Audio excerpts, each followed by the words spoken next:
So happy you could come along. We are joined as always by Greg Engert, beer director for the neighborhood restaurant group of Food and Wine Sommelier of the Year. The group includes where we are, Church Key, downstairs Birch and Barley. Greg, good to see you as always. You too. What is on tap this week? So this week, I thought it'd be a great time to sample the latest Bluejacket beer. Excellent. As the neighborhood restaurant group, we are opening a restaurant, bar, and brewery down by National Stadium. It'll be happening very soon. By early summer, we'll be open. So during this baseball season, which is great. And for the past year or so, we've been doing collaborations with breweries all over the country. We've done like 15 of them or so far, and this is the latest one. What we did here was Megan Parisi, who's the brewmaster for Bluejacket. She traveled up to Peekskill, New York, a brand new brewery up there called Peekskill Brewing Company, headed up by Jeff O'Neill, who used to be the brewmaster at Ithaca Brewing Company, the mastermind behind beers like Flower Power, which is an amazing IPA that we can't, unfortunately, get down here right now, but you see it in Philly and New York and things like that. It's great beer. So Jeff has this brand new tiny brewery, and at his brewery, he employs something called a cool ship. And this is a cooling vessel. It's literally just a shallow pan that allows the beer to cool down post-boil. And it's something that the Allagash Brewing Company also employs. Okay. So Jason Perkins, who's the brewmaster at Allagash, came down. So it's a three-way collaboration, Bluejacket, Peekskill, and Allagash, coming together to brew a beer that we've titled Share the Rainbow. And it's a really cool thing. It really what started the idea for the collaboration is that we're all friends, but also this idea of cool ship, because Allagash has one, Peekskill has one, and we will have a cool ship at Bluejacket when we open by Nats Stadium. So a Belgian wit beer.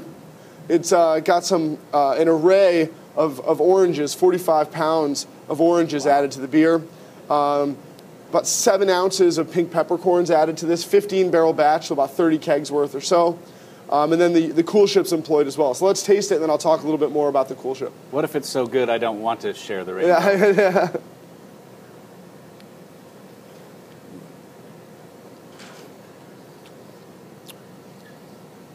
This is just a really good kind of spring beer, cleansing, crisp, clean.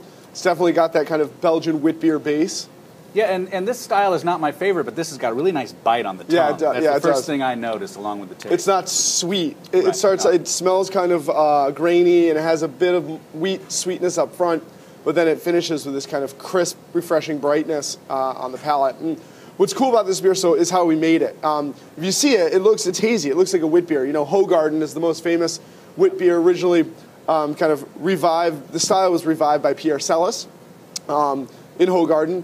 Back in the 80s, I'm sorry, in the 50s, but now it's come over the pond here, and we've got things like, Allagash White's really big locally, Port City Optimal Wit Beer is fantastic, and so this is a take on that. So it's got a lot of wheat in its base, and what we did was we boiled the beer, and post-boil, we pushed it into this cool ship. Now, a cool ship is something that was used by every brewery until the 19th century. Because heat exchangers are what are used today. I was going to ask that later. Yeah, that's what you see. That's what compressed you see everywhere. Pieces of metal. And originally, it was just like you just run the beer through and you're washing the pipes with cold water to try to cool it down, because you can't pitch yeast and ferment beer that's at boiling temps. It won't work. It'll kill the yeast really quickly. So before that invention, in the mid to late 19th century, all beer would have cooled down in a cool ship. And typically, this would have been placed at the top of the brew house with open air, just to allow the cool night winds to come in, the breeze, and cool the beer down. The next day, they'd bring it down into fermentation. So all breweries used it. Until now, when a lot of American craft brewers are starting to build their own cool ships, the only people that continue to use cool ships were those that made spontaneously fermented beer. Okay. So the Lambic producers of Brussels and the Piemonte would have to use them, because this is where you get wild yeast and bacteria coming into the beer.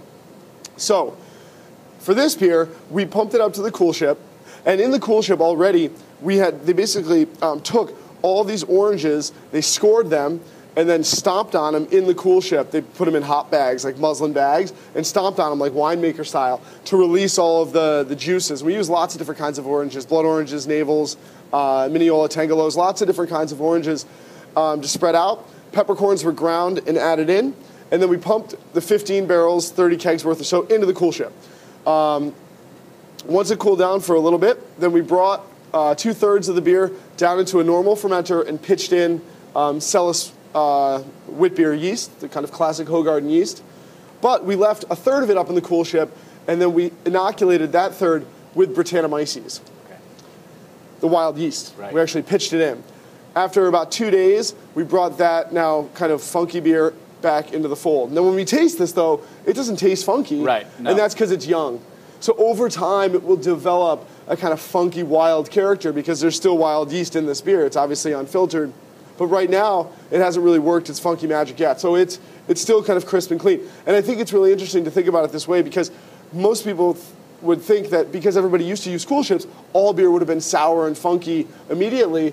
But as long as you drink the beer fresh, the funk doesn't really come in. Although I will say that little crisp, that little brightness on the back end is kind of a fruity note contributed by the oranges, but also by a little bit of the fruit qualities from the Brettanomyces fermentation. Is there a trend at all, large or small, toward that sort of, well, I guess for lack of a better term, historical brewing techniques? Oh, yeah. You know, I mean, I don't know if there's anybody going back and not using any electricity or something that extreme yet, but it's cool. Oh, yeah, and there definitely is. I mean, it goes back. There are certain steam breweries that are still, 19th century brew houses powered completely by steam. Brasserie à Vapeur in Belgium does this, so that's kind of an old rustic system.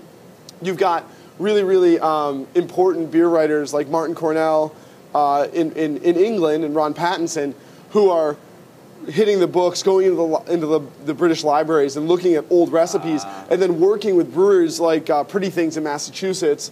Devil's Backbone did a collaboration with Ron Pattinson too, using these old historic beer recipes. So you've got that happening for sure. And then of course people are using old school ingredients. And there's a guy named Professor Fritz Brehm out of the Domens Institute in Germany who's been creating kind of modern takes on classic German styles, and we've talked about this before. Actually, it's the 13th century Groot beer. Very interesting ingredients, the way you described. Yeah, like a potpourri quality. So there definitely has been for some time this interest in the old school techniques, and that's kind of what we did in a little bit here. I mean, I could probably line up 6 beers in front of you, and you could tell by the color what they are. I couldn't, but when you look at this, it's a wit beer. Yeah, absolutely. And I think what's cool about this is that it's we don't have a ton of this beer down here right now, but we are going to be saving some kegs of it to see how that Brettanomyces develops and the funky qualities come out. Right now, it's just a really cool wit beer. It's got that peppercorn quality is very intense as well. But that's mild though. Yeah, because yeah. I was, if people hear peppercorns, they might, but it's not peppery. It's not overwhelming. Yeah, There's a great local beer called Peppercorn Saison from 3 Stars, where the pepper is not overused, but it definitely is more intense than this. This actually, as you drink it, it warms a little bit. The pepper aromatics kind of intensify, so it's really cool. What would you pair this with? This is one of those beers you brew almost for food rather than on its own. I mean, this is a great beer for warmer weather. It's crisp, it's refreshing, it's delicious on its own, of course, but it's amazing with food. Wit beers in general are classics for breakfast, breakfast-style dishes. So if you're going to brunch on a Sunday, look for wit beers, and only on Sundays. But fantastic Once a week, with omelets, really crisp. They dig into the richness of the egg. Peppery qualities here, balancing the salt of any meat you might use in there. Great with salads, cucumbers. Think of like pepper and cucumber working so well together. It's really great. Can dig into like a creamy dressing or work well with a vinaigrette of any kind. And in Belgium, it's classic with mussels, steamed mussels, which obviously makes tons of sense. Here, crabs, shrimp, lobster, you name it. Put that Bloody Mary aside. Yeah, exactly. All right, we got a question here from Dave Critchfield, if I can get it up on the iPad. Dave writes in and asks, do changes in temperature affect beer, and if so, how? If I buy a refrigerated beer but can't keep it cool on the way home, is it ruined? Is this what is meant by skunk beer, or does that refer to light damage? That's kind of 2 questions in one there. So temperature is hugely important, but it's really important. And obviously, heat can affect the flavors of the beer because heat, like motion and oxygen, can cause oxidation. And oxidation can lead to, in more delicately flavored beers like this, can turn it to tasting kind of like wet newspaper, cardboardy qualities, things that just don't taste right. All the fruitier, spicier flavors will go away, and you'll lose the essence of the beer. This also happens to IPAs and pale ales. They lose their bitterness, their aromatics, and they become really malty at first, which is not necessarily bad, but not intended. And then they can become like kind of papery and stale, really. So Pilsner, same thing. So you want to be careful about temperature. But that said, if a beer has been refrigerated and you put it in your car and it warms up a little bit and then you drink it when you get home or within like, a week or two, no problems. The issues that I think we need to be careful about are when you see things that are sitting on a like the floor of like a supermarket or something like that for long periods of time.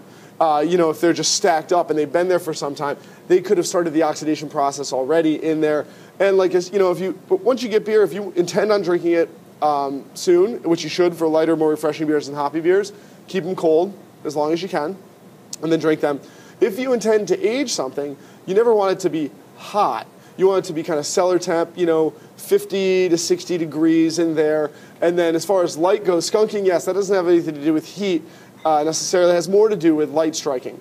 Because light hitting beer, which happens a lot in clear bottles, which we want to stay away from those. Green bottles also allow a lot of UV light in. Brown better, but still not great.